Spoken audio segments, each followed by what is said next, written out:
Good morning friends. Mutual ಫಂಡಲ್ಲಿ ಒಂದು equity hybrid equity fund ಅಂತ ಬರುತ್ತೆ. ಇದು ಮುಂಚೆ ಇದರ ಹೆಸರಿತ್ತು ಬ್ಯಾಲೆನ್ಸ್ಡ್ ಅಡ್ವಾಂಟೇಜ್ ಫಂಡ್. ಇವಾಗ ಇದರಿಂದ ಹೆಸರನ್ನ ಚೇಂಜ್ ಮಾಡಿಬಿಟ್ಟು ಹೈಬ್ರಿಡ್ ಫಂಡ್ಸ್ ಅಂತ ಹೆಸರಿಟ್ಟಿದ್ದಾರೆ ಇವರು. ಈ ಫಂಡ್ ಏನು ಮಾಡುತ್ತೆ ಅಂದರೆ, ನಿಮ್ಮ ಈ ಮ್ಯೂಚುವಲ್ ಫಂಡು ಒಂದು ತನ್ನ ಟೋಟಲ್ ಪೋರ್ಟ್ಫೋಲಿಯೋದಲ್ಲಿರುವಂಥ ಒಂದು 60-65% ಅಮೌಂಟನ್ನು ಇಕ್ವಿಟೀಸಲ್ಲಿ ಪ್ಲಸ್ 30-35% ಅಮೌಂಟನ್ನು ಒಂದು ಫಿಕ್ಸ್ಡ್ ಡಿಪಾಸಿಟಲ್ಲಿ ಅಥವಾ ಡೆಟ್ ಓರಿಯೆಂಟೆಡ್ ಸ್ಕೀಮ್ಸಲ್ಲಿ ಇನ್ವೆಸ್ಟ್ಮೆಂಟ್ ಮಾಡುತ್ತೆ. ಇದರಿಂದ ಏನಾಗುತ್ತೆ, ಇನ್ ಕೇಸ್ ಆಫ್ ಮಾರ್ಕೆಟ್ ಯಾವಾಗ ಓವರ್ ವ್ಯಾಲ್ಯೂಡ್ ಇರುತ್ತೆ, ಯಾವಾಗ ಮಾರ್ಕೆಟ್ ಕರೆಕ್ಷನ್ ಕೊಡೋಕ್ಕೆ ಪ್ರಾರಂಭ ಮಾಡುತ್ತೆ, ಅಂಥ ಟೈಮಲ್ಲಿ ಈ ಬ್ಯಾಲೆನ್ಸ್ಡ್ ಅಡ್ವಾಂಟೇಜ್ ಫಂಡು ತನ್ನ ಜಾಸ್ತಿ ಇಕ್ವಿಟಿ ಎಕ್ಸ್ಪೋಜರನ್ನು ಸ್ವಲ್ಪ ಕಡಿಮೆ ಮಾಡಿಬಿಟ್ಟು ಡೆಟ್ ಎಕ್ಸ್ಪೋಜರನ್ನು ಜಾಸ್ತಿ ಮಾಡುತ್ತೆ. ಇದರಿಂದ ನಿಮಗೆ ಫಂಡ್ ಅಂಡರ್ ಪರ್ಫಾರ್ಮೆನ್ಸ್ ಮಾಡೋದಿಲ್ಲ. ಇನ್ಕ್ಲೂಡಿಂಗ್ ಒಂದು ಮಾರ್ಕೆಟ್ ಒಂದು ಕರೆಕ್ಷನ್ ಫೇಸಲ್ಲಿ ಕೂಡ ಈ ಫಂಡು ನಿಮಗೆ ನೆಗೆಟಿವ್ ರಿಟರ್ನ್ ಕೊಡೋದನ್ನು ಪ್ರೊಟೆಕ್ಷನ್ ಮಾಡುತ್ತೆ. ಬಟ್ ನೀವು ಬೇರೆ ಫಂಡ್ಸನ್ನು ಕಂಪೇರ್ ಮಾಡಿದ್ರೆ ಅಲ್ಲಿ ನಿಮಗೆ 15-10% negative return for the purpose of short term, ಅಂದರೆ ಒಂದು ವರ್ಷದಗೋಸ್ಕರ ಒಂದು ಪರ್ಟಿಕ್ಯುಲರ್ ಟೈಮ್ ಪೀರಿಯಡ್ಗೆ ಅದು ನೆಗೆಟಿವ್ ರಿಟರ್ನ್ ಕೊಟ್ಟರು ಇಂಥ ಫಂಡ್ ಇರುತ್ತೆ, ಅದು ನೆಗೆಟಿವ್ ರಿಟರ್ನ್ ಕೊಡಲ್ಲ. ನಂಬರ್ 1 ಇದು. ದ ಕ್ವಶನ್ ಅರೈಸಸ್, ಈ ಫಂಡ್ ಯಾರಿಗೆ ಒಳ್ಳೆಯದು?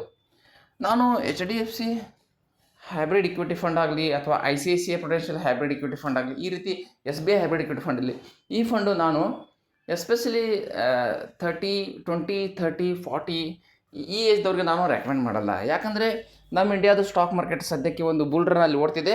ನಾವ್ಯಾಕೆ ಇಂಥ ಫಂಡ್ಸಲ್ಲಿ ಹಾಕಿ ಕಡಿಮೆ ರಿಟರ್ನನ್ನು ಗಳಿಸ್ಬೋದು? ಈ ಫಂಡ್ಸದ ರಿಟರ್ನ್ ನೋಡ್ಬೋದು ನೀವು. ಈ ಫಂಡು 1 ವರ್ಷದಲ್ಲಿ 21% ಮಾತ್ರ ರಿಟರ್ನನ್ನು ಕೊಟ್ಟಿದೆ. ಮತ್ತು ಲಾಂಗ್ ಟರ್ಮ್ ನೋಡೋಕೆ ಕೂತ್ರೆ ಇದು 3 ವರ್ಷ 5 ವರ್ಷ ಇದರಲ್ಲಿ 16%, 17% ಪರ್ ಇಯರು. ಕಳೆದ 10 ವರ್ಷದ ರಿಟರ್ನ್ ನೋಡೋಕೆ ಕೂತ್ರೆ 12% ಇದೆ. 12% ರಿಟರ್ನು ಇದು ಒಂದು ಗೋಲ್ಡ್ ರಿಟರ್ನ್ ಈಕ್ವಲ್ ಆಯಿತು. ಹಾಗಿದ್ರೆ ನಾವ್ಯಾಕೆ ಈ ಹೈಬ್ರಿಡ್ ಇಕ್ವಿಟಿ ಫಂಡಲ್ಲಿ ಹಾಕೋಣ? ಇದ್ರ ಪ್ಲೇಸಲ್ಲಿ ನಾವು ಒಂದು ಫಾರ್ ಎಕ್ಸಾಂಪಲ್ ಇದ್ರ ಪ್ಲೇಸಲ್ಲಿ ಒಂದು ಒಳ್ಳೆ ಫಂಡಲ್ಲಿ ಹಾಕೋಣ ನಾವು. ಅದು ಒಂದು totally blue chip fund ICICI blue chip. ನಾನು ಈ ಪ್ಲೇಸಲ್ಲಿ ICICI ಬ್ಲೂ ಚಿಪ್ಪದು ಒಂದು ಎಕ್ಸಾಂಪಲ್ ತೊಗೊಳ್ಳೋಣ. ಈ ಹೈಬ್ರಿಡ್ ಫಂಡ್ಗಿಂತ ಒಂದು ಪ್ಯೂರ್ ಇಕ್ವಿಟಿ ಫಂಡ್ ಇದೆ, ICICI Prudential focused blue chip equity fund. ಮತ್ತು ಇದು ಒಂದು ಭಾರತದಲ್ಲಿರುವಂಥ ಒಂದು ಬ್ಲೂ ಚಿಪ್ ಸ್ಟಾಕ್ಸಲ್ಲಿ ಹಣ ಹೂಡಿಕೆ ಮಾಡುತ್ತೆ. ಓಪನ್ ಆಗ್ತಿಲ್ಲ, 1 ನಿಮಿಷ friends. We have to go to Google. ICICI Prudential blue chip ಇದೊಂದು ತುಂಬ ಒಳ್ಳೆಯ ಹೆಸರು ಗಳಿಸಿರುವಂಥ ಫಂಡ್ ಇದು, ICICI Prudential blue chip fund. ನಾವು ಈ ಫಂಡಲ್ಲಿ ಸಪೋಸ್ ಹೂಡಿಕೆ ಮಾಡಿದರೆ ಇದು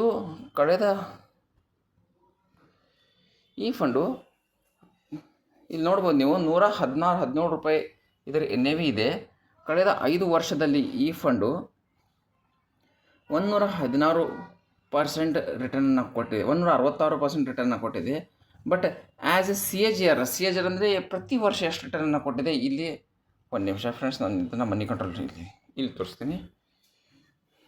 ಈ ICICI Prudential focused blue chip equity fund ಕಳೆದ 10 ವರ್ಷಗಳ ಗ್ರಾಫ್ ನೋಡಿದ್ರೆ ಅಲ್ಲಿ 12% ಇರುವಂಥದ್ದು, ಇಲ್ಲಿ 16%. ಒಂದು ಬ್ಲೂ ಚಿಪ್ ಫಂಡ್ ಅಂದರೆ ಏನು? ಇದು ಸೇಮ್ ಒಂದು FD ಥರನೇ. ಯಾಕಂದರೆ ಬ್ಲೂ ಚಿಪ್ ಸ್ಟಾಕ್ಸು ಎಷ್ಟು ಮಾರ್ಕೆಟ್ ಕರೆಕ್ಷನ್ ಬಂದ್ರೂ ಈ ಸ್ಟಾಕ್ಸು ಕೆಳಗಡೆ ಬರಲ್ಲ, ಬೀಳೋದು ತುಂಬ ಕಡಿಮೆ with compare to mid caps and small caps.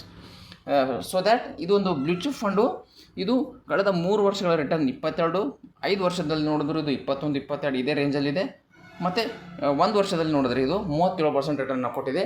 ಇಂಥ ಫಂಡಲ್ಲಿ ನೀವು ಹೂಡಿಕೆ ಮಾಡಿದ್ರೆ, instead of going for hybrid equity funds, you have to be select the pure blue chips funds which are safe, secured and low risk, and also have the capacity to generate a moderate return in long term. This kind of mutual fund you have to select. ಈ ರೀತಿ select ಮಾಡಿ ನಿಮಗೆ ಒಂದು ಒಳ್ಳೆಯ ಲಾಭ ಬರುತ್ತೆ ಮತ್ತು long ಟರ್ಮಲ್ಲಿ ನೀವು ಎಂಜಾಯ್ ಮಾಡ್ಬೋದು. In case of any emergency ನೀವು ಯಾವಾಗ ಬೇಕಾದರೂ ಇದರಲ್ಲಿ ದುಡ್ಡು ತೆಗಿಬೋದು. ಥ್ಯಾಂಕ್ ಯು ಗೆಳೆಯರೆ. ವಿಡಿಯೋ ಚೆನ್ನಾಗಿ ಅನಿಸಿದರೆ ಲೈಕ್ ಮಾಡಬೇಕು.